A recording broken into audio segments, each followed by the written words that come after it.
What's up, guys? Thanks for clicking on this video. Guys, this is the final video to where we're going to get this thing started. It's been a long time in the making, lots of new parts, lots of just putting random stuff together. We want to get this thing running in this video, and I think we are. If you guys don't remember last video, or if you haven't watched any of these part videos for this YZ85 rebuild, I'm rebuilding this 2006 YZ85. This thing's coming together, got the frame powder coated, got everything cleaned up. Oh, the glare is terrible. And got new plastics on it. Just got the OEM lever. I did fully rebuild this motor. Got new suspension in there for 200 pounds. But we're pretty much, got random stuff. Got a nice radiator I still got to put on. Seat cover. The only thing we're waiting on, the reeds that go on the backside of this, which connect to this carburetor that go into the air box. So it goes reeds and then the boot and then carb. But pretty much that's what lets the air in. So I'm getting some carbon reeds. It's going to help with a little more performance out of this thing. Last video, we did go ahead and get the pipe on. Looks sweet. I know I said I was going to get a new custom pipe, but I'm not right now. I'm just going to get this thing going, running, and we're going to try and sell it. And if we cannot sell it, then we're going to keep dumping some money into it. Because what else am I going to do? Just let a bike sit here and not dump money into it? Like, come on. It's like that sled. Like, it's just sitting there to look way better with a wrap, so I might buy a wrap for it. I don't know.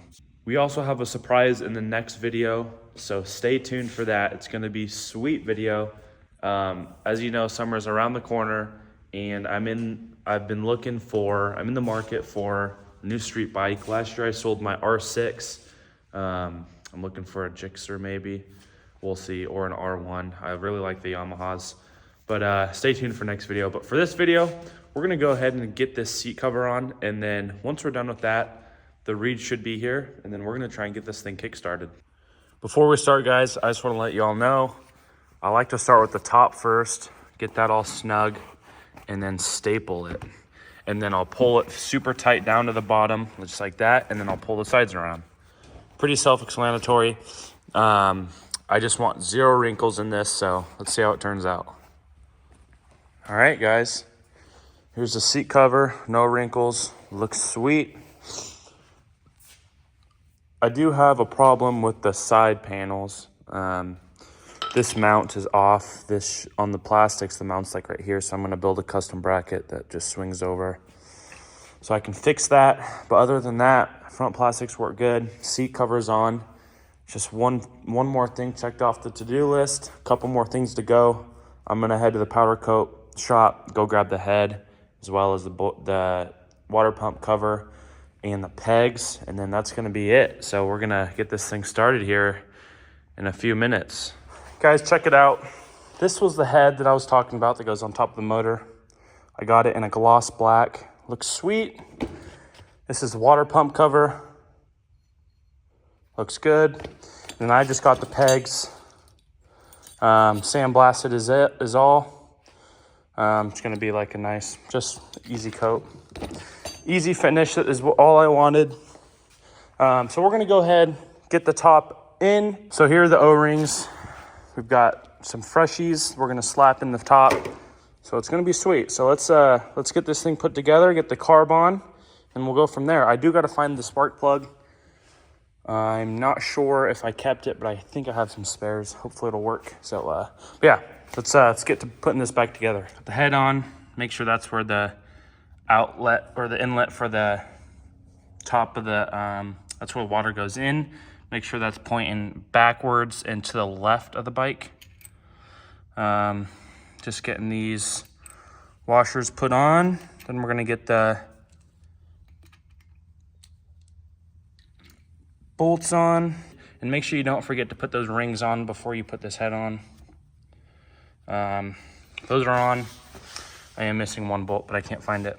It's fine. We don't, as long as they're tied down enough. I do gotta remember to put that bolt in too.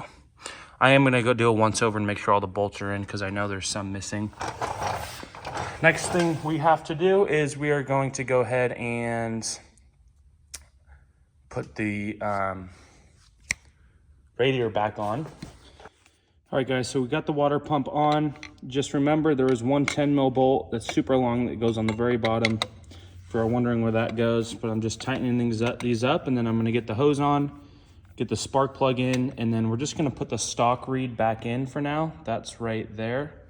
And then so we can get the carb on, so we can just turn this thing over, make sure everything's free, the motor's not dragging, anything like that. So we're gonna fill it full of oil and then put some gas in it, and make sure we put water in it as well, and get this thing fired up. I'm just gonna record this just in case it goes sideways.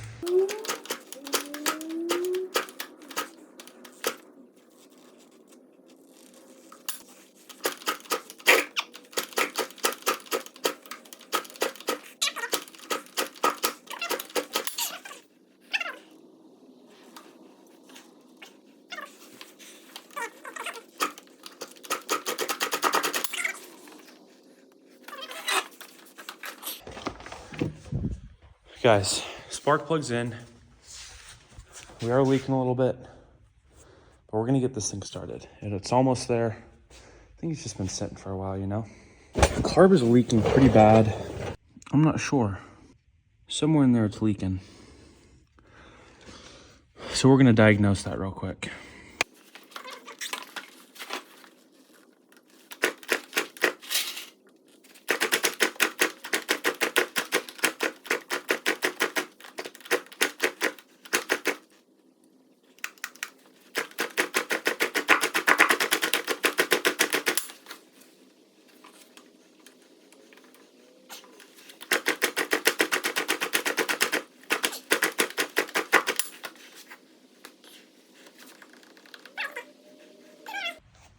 It's not turning on. We're gonna check spark real quick.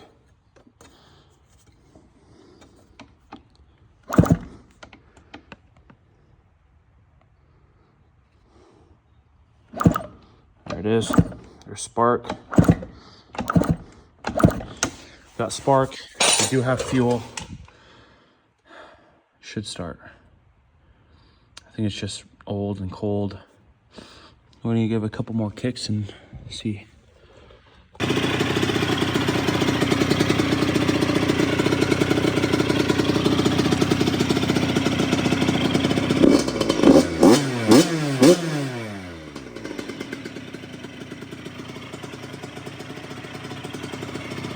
Guys, the carb does leak a tiny bit.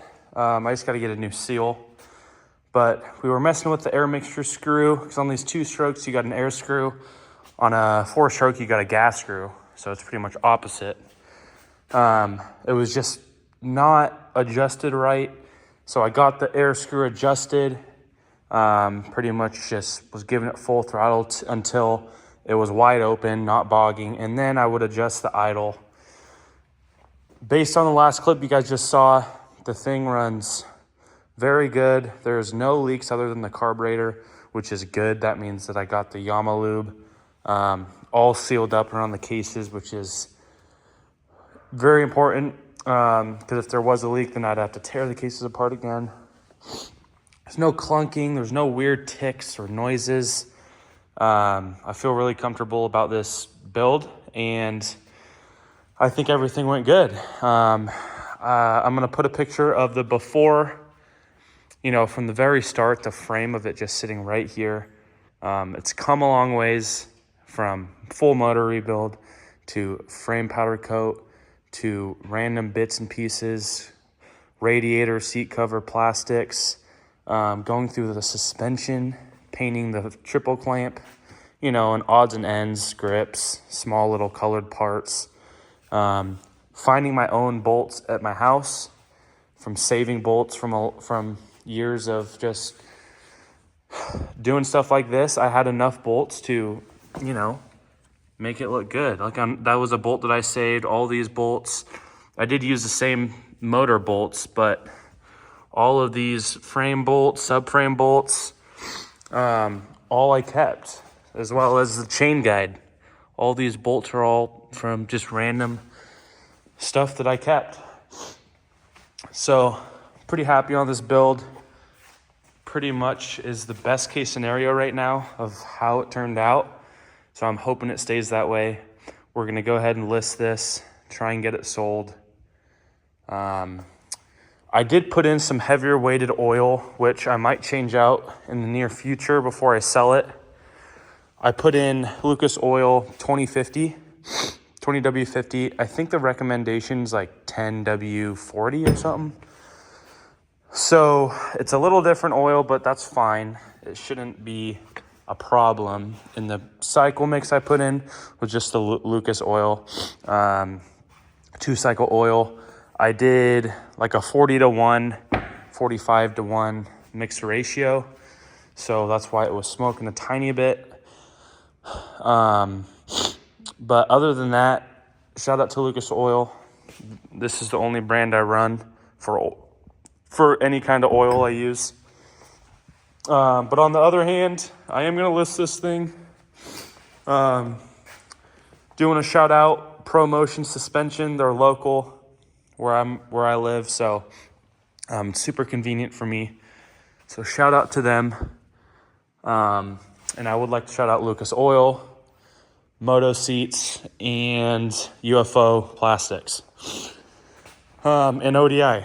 All these companies I'm shouting out is, you know, the brands that I've used on all my bikes. Love ODI grips. I use them on all my bikes, and also grip seats, all that stuff. But yeah, so super happy on this. It's holding water, no leaks. I didn't do a seal check on the motor, but obviously it's not leaking, so it's totally fine. I do have a compression checker I might check in a couple days of running it to see if the rings are seated and stuff, because sometimes it'll be low on compression because the rings haven't seated or they're stuck. So I will check compression in a couple days before I sell it. Other than that, great build, and I appreciate everyone that watched this video. Hit that subscribe button if you enjoy this content. This is what I like to do as a hobby on my free time. I love to build stuff, rebuild motors, restore just random crap. Make crap turn into this, because you guys all know what this started as, just a bare frame and just random parts on the garage floor. And this is what it turned out to be. And also, I don't have many bolts left, so I did something right. But other than that, if you did like this video, hit that subscribe button, hit that like button, or hit the dislike button. It doesn't matter to me, as long as I'm getting some kind of interaction. But thank you guys all for watching, and I'll see you guys in the next video. And stay tuned, because the next video is going to be sweet. I have a big surprise.